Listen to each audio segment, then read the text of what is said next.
Alright, 3 years on, time for a bit of an update. This car's just had its 3rd birthday, which means it's just out of warranty and it's just needed its first MOT, which I'm happy to say wasn't a problem.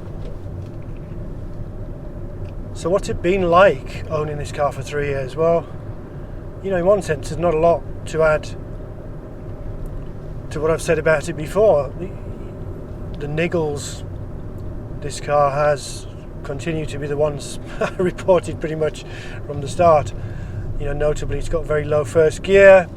Engine is, well, we have to be honest, this is an underpowered engine really. Turbocharger means it's fine once it gets up some momentum and the turbo is spinning, but we can't get away from the fact that we're on an 850cc engine, or is it 875? I forget. So we're out of warranty. I did make one warranty claim a year ago. I've had squeaky brakes on this from the start, and it's the rear calipers. There's a design problem with this car. I don't know if it is also a problem on the 4x4, but on the Cross, the rear calipers have got something wrong with them that make them squeak, particularly in reverse. And I got fed up with that, and I did manage to persuade them to fix that under warranty, so that's been okay since. That's the only niggle I've really had, mechanically speaking. So it's still a fun car to drive. It's not a sports car by any means, but it's quite, well, idiosyncratic in how it looks and how it behaves. 4x4, of course, that's fun in the wet and in the... Well, I've driven this car in the snow a few times now, and it's really quite surprising how much it can stick to the road. It's not magic, of course. We need to keep in mind that we can still be sideways and in the gutter if we're not paying too much attention to what we're doing.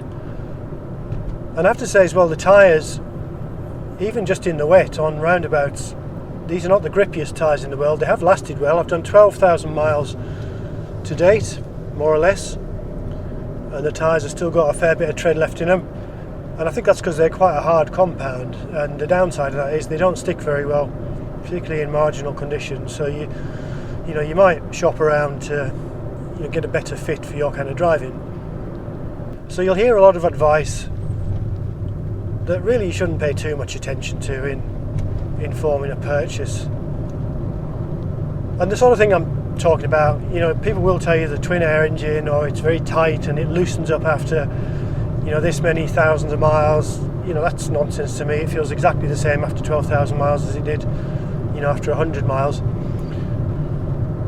You'll hear that the engine shakes or rocks the car at idle, which it doesn't. It's a rough engine, it's a twin-cylinder engine at the end of the day, and you do get some vibes, but that business about it rocking, that's nonsense. That first gear's for going off-road and you should pull away in second. Nonsense if you want to preserve your clutch. The central console interferes with your legroom. Nonsense, it doesn't. It's there, but it's not a big deal, and I'm pretty tall. Don't rev it as high as you think you need to. If it feels like it's labouring, don't worry about it. Well, the other side of that coin is, if it feels like it's labouring, most likely it's labouring. And at the end of the day, that's not going to be good for it in the long term. So again, drive it like it feels like it wants to be driven, and you can't go wrong.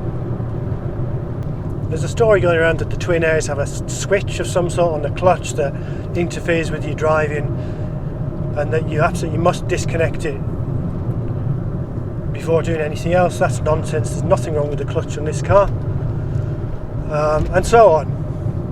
There's an old saying, if the bird and the book disagree, always believe the bird. So my advice is, if you're thinking of buying a car like this, make your decision on common sense, on the broadest of review information, then get in the thing and drive it and figure it out for yourself. People will say you shouldn't drive it at high revs because all the torque's low down. Fact is, if you drive it under 2,000 revs, which is supposed to be where the peak torque is, it's sluggish, it doesn't do much of anything. Find out where the revs need to be and drive it like that. I've long since given up paying too much attention to what you read in specialist press or internet forums. You know, I used to read motorbike magazines, camera magazines, hi-fi magazines, mountain bike magazines, and I came to realise that, you know, 99% of what you read in sources such as that is irrelevant to 99% of the people who are likely to buy the product in question. So my advice is, get your car, suck it and see, figure it out for yourself, you know, and you'll learn things that are actually important. So for example, a yellow car shows up the dirt exceedingly easily, also attracts bees and spiders for some reason. The wheels are surprisingly easy to keep clean. The slightly fatter mud and snow tyres keep your wheels away from the curb, so protect your wheel rims, things like that. So, you know, it continues to be a nice car to drive. It's nippy enough, except in that, you know, initial acceleration, I suppose. It'll go fast enough, as fast as you want. It's still noisy, you know, on a reasonably newly surfaced road here, and there's a lot of road noise. Tyres are part of that equation, of course. I kind of made my peace with the aircon. The aircon keeps the car cool enough in the hot weather. We've had a very hot summer this year, and it, you know, does pretty much the same job as any other car, keeping you warm in the winter, given that there's no auxiliary heater. I've given up, you know, the numbers have to be taken with a pinch of salt. Although you can dial in a temperature, you should really consider those numbers relative. So if you want it warmer, whatever the number's reading, you just dial it up a bit. Demist in the car, demists adequately. It's not actually great at that. We don't have the heated front windscreen on this, which is probably an oversight really at the end of the day. I have bought the add-on GPS that goes in the Blue and Me port. That Blue and Me port, all it does really is it powers the GPS. You're supposed to be able to control it from the steering wheel controls, but that's very unsophisticated, and also voice control. I never got that to work, and I didn't persist more than like 10 minutes trying with that. That's just kind of a gimmick really. One other thing about the GPS, because it sits on that port at the front and it's more or less completely vertical in that port, you have to angle it very carefully, or you get a very bright reflection of whatever is visible out the back windscreen. So that's a bit of a design issue. And actually the GPS, the TomTom GPS, I bought it second hand. It's not a great system. I've used it a handful of times, it does the job, but you're probably better off with a third party system. You know, some people will argue that you can use a phone instead of a dedicated GPS. That doesn't stand up to scrutiny either. You know, there's places where you don't have a phone signal, and my phone at least, the GPS doesn't function, or it doesn't function to the same degree of accuracy if you don't have a phone signal. So that's something to bear in mind. If I could redesign this car to be ideal or to be more attractive to me, what would I do? Well, I'd give it probably twice the engine capacity, maybe a non-turbocharged engine. I mean, I'm not an engine expert, so I don't know if that would do what I think it would do.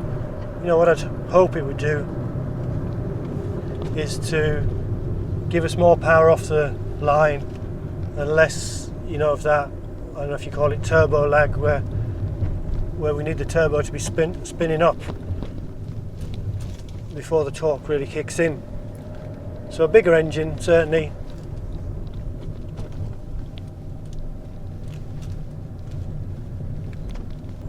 Slightly shorter height would be good for me. I mentioned this in one of my earlier videos. I have a bike rack on the roof of this, and I do carry my bike around now and then, and you know, it's a little bit too high for comfort, putting the bike on and off. I mean, that's not a deal breaker. I'm tall enough that I can do it, but would be, you know, maybe 10 centimetres shorter would be good. We've got plenty of headroom here. I mean, I've got what, 20 centimetres headroom maybe up there. So that's what I do. Kind of looks like a toy from behind, this car. That's, you know, visually speaking, I really like the exterior. I like this colour. Would have preferred the Fiat 500 kind of buttercup yellow colour, but I'd still like this colour by and large. But from the back, it's the only view of this car I don't really like. It looks a little bit like a toy car.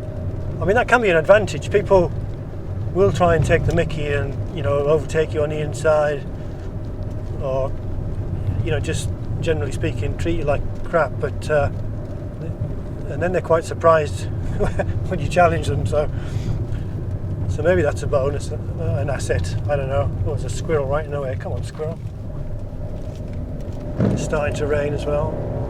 There's that TwinAir engine going uphill here.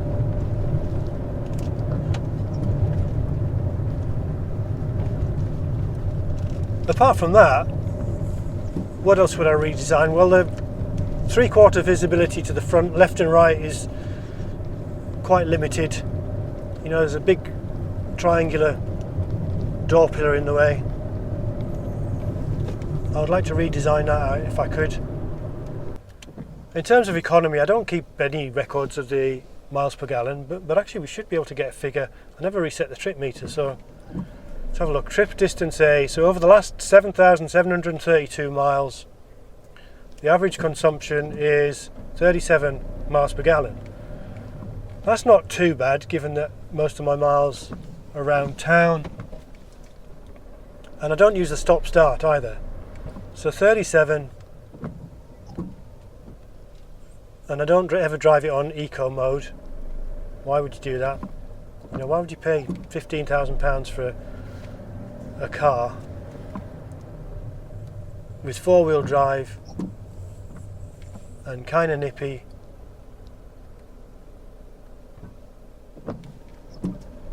and then drive it in eco mode?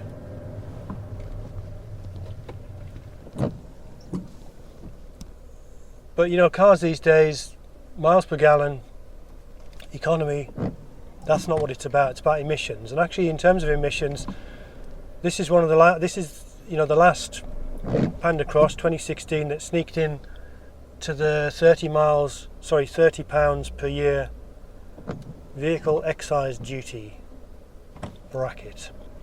I think now you pay £145 for this. Well, not for this, but for the equivalent. Oh my god, why is there so much traffic here? This is Woburn on a Sunday. Oh, there's a Panda over there. I'm going to have to just do something quite assertive and antisocial if I want to get out of here.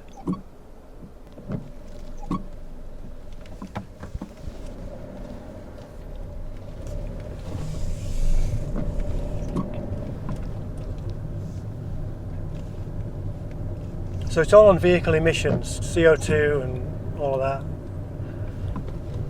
not miles per gallon. And of course everything's going electric as well, or hybrid, pretty much for the same reasons. We don't have a hybrid Panda yet, although one has been mooted, I think, one of these light hybrids. So we got drivability, we got practicality, not great miles per gallon, but we got style, I think.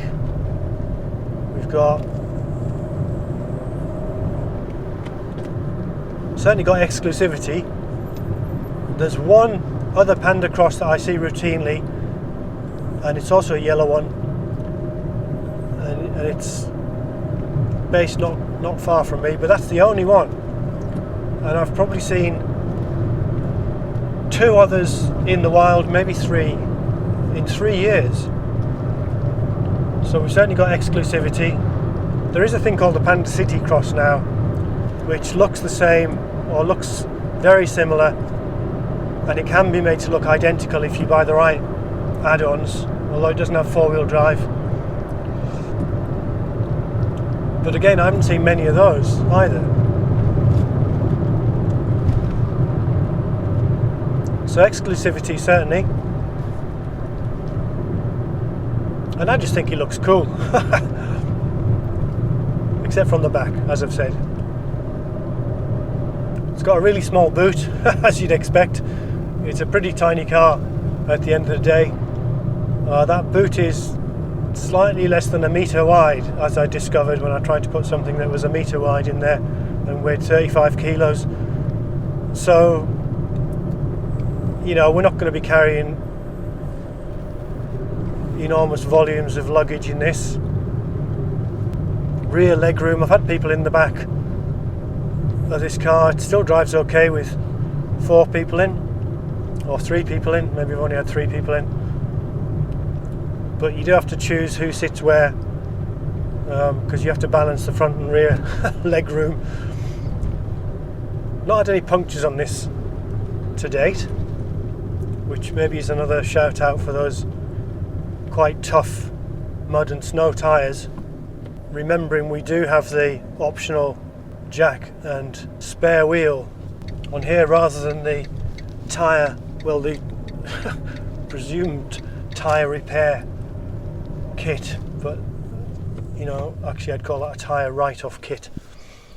Now I may have said all this in my previous video, but that jack kit incidentally doesn't fit within the wheel well, so you have to put that in the car, either in the boot or in the, I've got it in one of the rear footwells. So we don't have a lot of space inside the car, but you wouldn't expect that. Entertainment wise, we have this Blue and Me thing that's been replaced now with something else. I honestly don't use that. You can connect your phone up to it somehow if you want, if that matters to you. I'm bothered with that. Occasionally if I press the wrong button on the steering wheel, it starts talking to me and telling me to I don't know, plug my phone in or something. I don't use any of that. The radio works, it's good enough. Receives radio broadcasts and lets me hear them. Speaker setup on this is certainly adequate. We've got an MP3 CD player, and you can plug in a USB stick down here, and that comes up as an aux device and plays MP3 tunes. That's okay. I guess you can plug your iPad or your iPhone into that as well. I think I tried plugging a iPad Nano in there and it worked. Oh, we're getting rain now. We might be trying out the 4-wheel drive. It's going to be quite slippery or greasy out here. We've had very hot weather and it's starting to rain. In fact, I'm going to put it into 4x4 mode. Just coming into Bow Brick Hill here, we're going to go up over, is it Wavendon Heath? I'm not sure what that is, Aspler Heath maybe, which is a nice uphill and through the forest. Of course the 4-wheel drive is on demand, so you know, we'll respond if one of the wheels starts to let go. But you've got to presume there's a lag there, so I'm putting it into 4-wheel drive mode, which means it's going to drive in permanent 4-wheel drive up to about 30 miles an hour. This is a very steep hill we're about to go up here, which means we should hear the engine doing what it does best. Can't go too fast because it's kind of twisty as well and kind of narrow. Oops, there's a car coming. Is he going to be able to pull in? I'm on a hill now.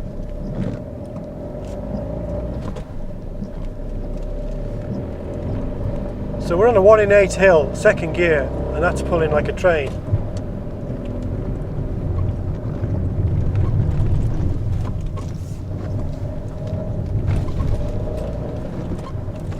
I kind of like that it's got a bit wet all of a sudden. I'm going to try and just push it a little bit on some of these corners, as long as it's clear to do that. Can't really see around there.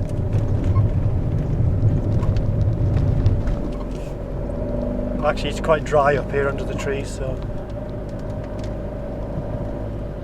3 years on, we've had a update of the Suzuki Jimny. You might remember I was talking about the Jimny as, you know, one of the main contenders for my money when I was looking for this car. There's a new Jimny It's all new, and I mean it's up and down really. I don't particularly like the look of that compared to the look of the old one. The old one looked much more like a Jeep. The new one looks very square, kind of like the, I don't know what you call it, that Mercedes sort of 4x4 Land Rover kind of thing. But you know, they reckon it's a much better road car as well as still a very, very able contender off-road. It's got a 1.5 litre engine,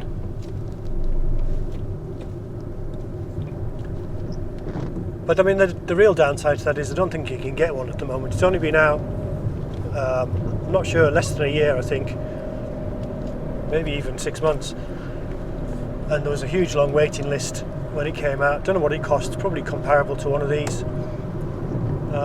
You can still buy these. There was talk that they were dropping the TwinAir engine completely because of the emissions, but I think to date it's still available with the TwinAir.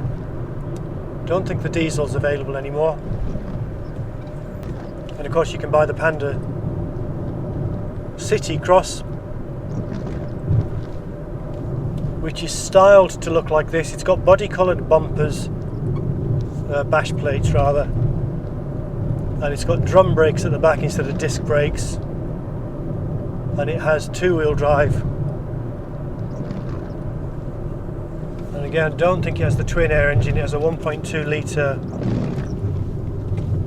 whatever the other Panda engine is. And then there have been a few specials. You know, there's a thing called the Panda Ways, which I think was that a special edition of the City Cross, and then there was a Ways 4x4, which was some, I don't know, celebratory special edition. I don't know, I think the Cross won some award or something, and so they decided to make a special edition, which meant that you could basically buy a City Cross with a TwinAir engine and 4x4 and presumably disc brakes at the back for the price of a regular City Cross. So it just kind of gets confusing, you know, what's out there. If you take your eye off the ball. Okay. I remember saying in my earlier video at this very junction that, you know, it's getting a quick getaway is kind of hard.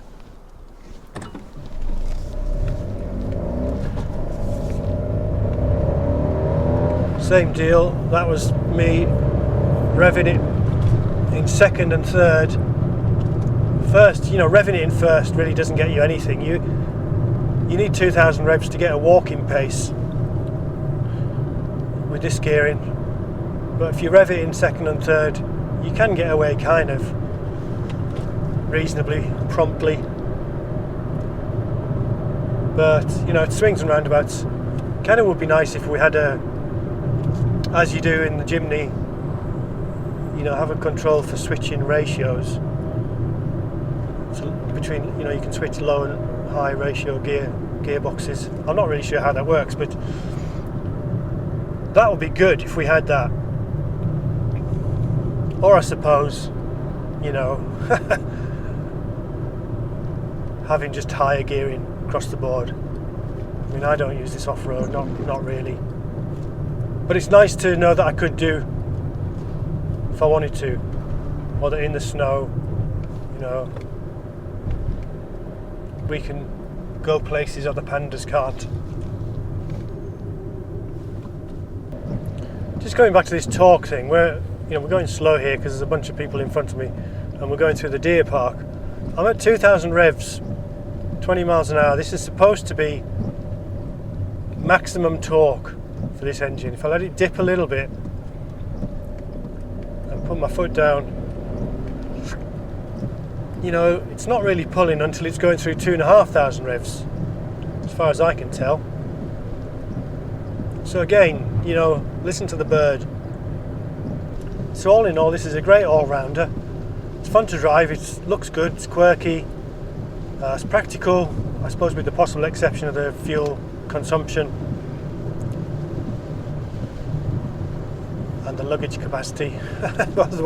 otherwise completely practical. Let's give it a bit on this final stretch.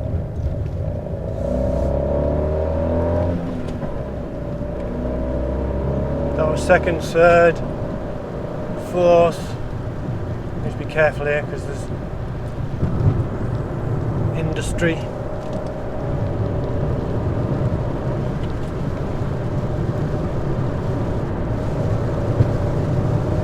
So we're at the speed limit now, we can't really go any further, and we wouldn't want to on this road. Steering wheel's good, you know, I didn't like this kind of notchy, we've got some knobbles on the steering wheel at the 10 and 2 positions, but they're kind of good for grip. It's a nice leather bound steering wheel which feels good.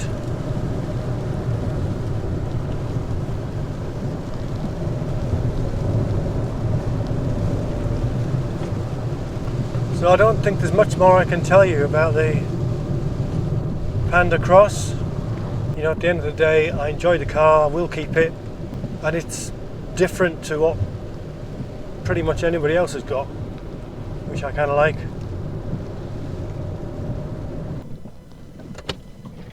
Alright, that should do. We'll cut it there.